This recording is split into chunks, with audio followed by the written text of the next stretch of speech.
Hey folks, Dave here. Last year in January, I recorded a state of the channel address that laid out what I wanted for the year. It wasn't scripted, and the sound levels were off. I was also told that not too many people want to watch over 10 minutes of me playing the 1983 game Alley Cat. I haven't recorded a similar video for this year yet, and I think this video is kind of acting as a stand-in. It occurs to me that I have never actually laid out exactly how my videos work. What are impressions? What is a critique? Can you watch my favorite games videos if you've never played the game? These are questions that people might want answered. Part of me wonders if anybody really cares, but the answer I tell myself is, if you're still watching by this point, you're at least interested in what I have to say. So, a little background first. I started writing about video games in 2008. I took a university class in 2007 looking at games critically. It covered deconstructing a game when you play it like a critic might with a film or any other work of art. I was fascinated that people could write and talk about games this way, and I discovered The Brainy Gamer and other writers soon after. It's what inspired me to start my own blog. I even started a short-lived gaming podcast with a friend called Console War Veterans. I'm quite proud of it, although I think it's no longer available online. Then in 2009, I was hired to help create a site called AppSpy. It was a review and news site for the emerging platform of iPhone gaming. I was the editor for the first year, and then I worked there as a freelance writer until the end of 2013. At the time, the professor who taught the Gameform class and let me know about the AppSpy job talked me into pursuing my master's degree. I was more than a little disillusioned about games journalism, which I had just spent the last few years on, so I decided to investigate the history of art criticism and how it can apply to video games. I read a lot about new games journalism, which put simply is that when discussing a video game, the experience of the player is more important than the game itself. That game writing should be like travel writing to imaginary destinations. During this time, I started a website called Gaming Momentum with two other writers and continued writing critically about games. The creation of my channel was a nexus point of circumstance. My dad had died a couple months prior. The lead up to his passing made writing my masters very difficult, and the web host of Gaming Momentum lost our site, and our earliest backup was from a year before. Due to my research, I was already starting to play with the idea of writing impressions instead of reviews, and with the loss of GM, I thought about approaching it the way AppSpy used video. It also helped that I had come to enjoy YouTube critics a lot more over the years. I experimented with capture programs and video and audio editing for a couple of weeks, and then took the impressions pieces I had already written for GM and started the new direction of my channel. So what are impressions? I think a review does a disservice to everyone involved with it. The writer usually has to play through the game very quickly in order to get their writing out by a deadline, and thus doesn't really have time to understand what the game is. Having to complete it is also a bit pointless because you can't risk spoiling the experience of the audience reading it. In essence, a review is sadly just whether to tell someone if the game is worth their time and money. It's consumer advocacy. Despite not having the time to fully understand what a game is, the experience of a writer having played many games will usually be enough to understand the game's systems and what it is trying to do very quickly. Here's where the impressions come in. When I decide to play a game, I go to howlongtobeat.com and check the average time it takes a player to complete said game.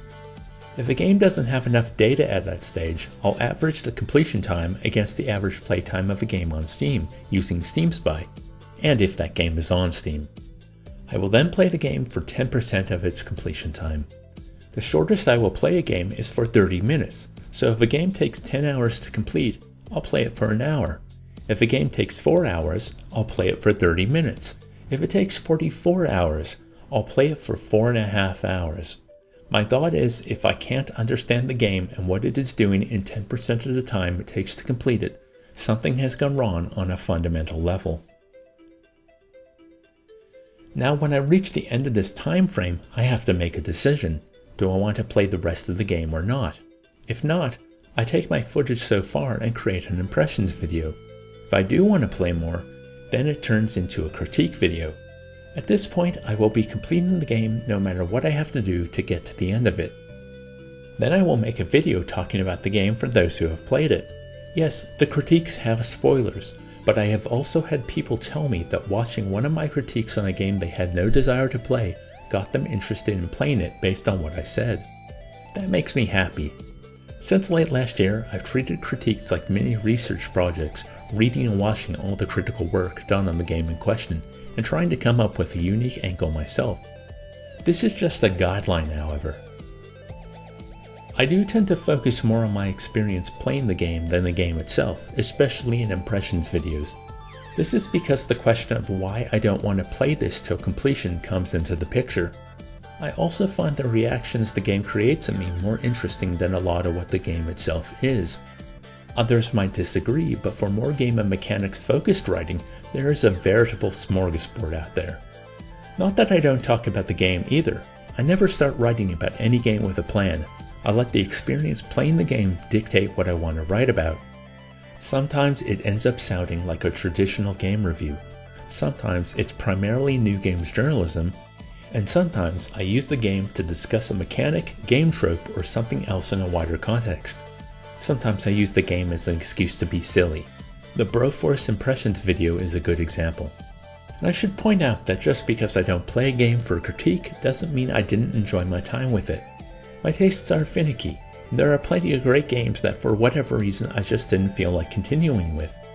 I usually try and say as much, but I think at the end of the video most will know whether or not I liked what I was playing. Oh, and just because I finished a game for a critique doesn't mean I actually liked the game either. It's just there was something interesting in it that kept me playing. So the last type of video I've done is the Dave's Favorite Games series. The idea is to cover the games I love and hopefully inspire those who have not yet tried them to do so. I try and keep them as spoiler-free as I can, but I have used footage from late in the games while talking about them. The only exception is for The Sands of Time. It's a favorite game, but playing it to record the footage really highlighted some of its flaws, and the video kinda turned into a critique. My idea is to do one of these videos every 3 months, so for the future I'll try and keep the critical eye closed and focus just on why I love these games so much. So finally, let's return to that initial idea of impressions instead of reviews. I'd like to cover more new releases on this channel. One, because like every other gamer, I want to play the cool looking new games as soon as possible. And two, the discussion around new games might boost my views and subscriber count. It's also a perfect testbed for getting an impressions video out fast and having what's said be more useful. The thing is, what if I want to play the game all the way through? Critiques take time and most people don't want to risk spoilers. Would viewers be interested in seeing an impressions video of games I'm playing for critique as well? I did that for Her Story, but that was before I worked out my current structure in approaching the playing of games. Anyways, please let me know in the comments. If you've made it this far, thanks for listening. If you enjoy my videos, I'd appreciate any comments, likes, and subscribes. Share them with people you think might enjoy what I have to say. I'd love to grow the viewer and subscription count substantially this year. So let me know what you like, what's not working for you, and thank you for your time and interest. I hope everyone's having a great 2017 so far, and that the year continues to be fantastic for you.